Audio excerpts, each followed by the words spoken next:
Lungo il Sile di Treviso ci sono tante belle cose, opere d'arte sui muri, gente che va in kayak, baretti, altre opere d'arte sui muri, ma con una bella giornata come questa non si può non andare a visitare un cimitero. È un cimitero molto speciale perché non sto parlando delle solite persone morte, bensì di barche morte, barche particolari che si chiamano burci. Per vedere le barche morte da molto vicino ho raggiunto in bici il Venice Trail, un posto dove poter noleggiare dei kayak sul Sile. Dopo aver accarezzato un micio ci siamo fatti dare l'attrezzatura, abbiamo visto una specie di Google Maps su un pezzo di carta e abbiamo capito a cosa serve quello strano bastone con una pala gialla ai margini. Finito l'addestramento ci siamo imbarcati nei kayak. Allora, ci hanno dato dei giubbotti antiproiettile perché in caso arrivassimo verso Mestre noi siamo pronti. Il Sile è il fiume più grosso di Treviso. Inizialmente sfociava solo nella laguna di Quarto d'Altino, ma alla Serenissima la laguna faceva schifo e quindi nel 600 ha deviato il Sile a Jesolo. Ah, il mostro del Sile! Ah no, è solo un tronco. Dato che il cimitero è controcorrente, stiamo facendo una fatica boia. Quindi, dopo la mia idea geniale di fare una gara che ho lasciato vincere a Jack, ci siamo fermati a Casier per una pausetta. Dopo la seconda pausetta abbiamo ripreso il viaggetto. Man mano che ci avviciniamo al cimitero, il clima cambia. Il sole cala, si fa più freddo. Appaiono edifici abbandonati, fabbriche decadenti, una nutria senza testa. Sarà stato il mostro del Sile? Ah, il mostro del Sile!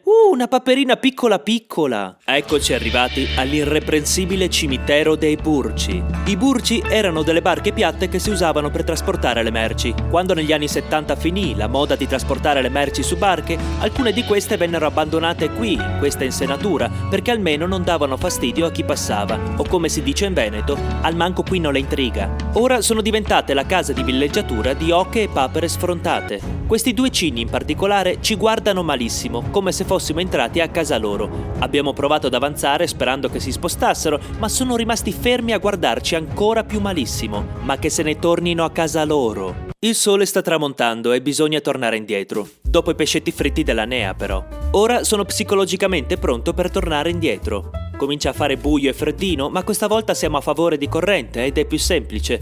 Passare da Casier di sera poi ha tutto il suo fascino. Sembra che sia molto buio, ma in realtà è il telefono che fa video scuri. E poi il sole dava fastidio agli occhi, si sta proprio bene con questo freschino che sta salendo. Già. Ok, forse ci siamo fermati troppo a mangiare i pescetti fritti della Nea.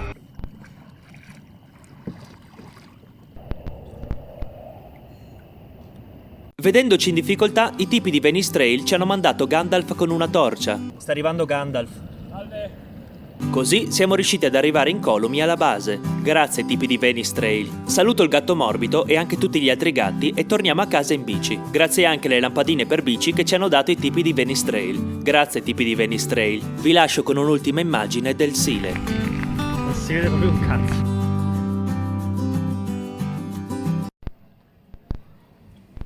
No!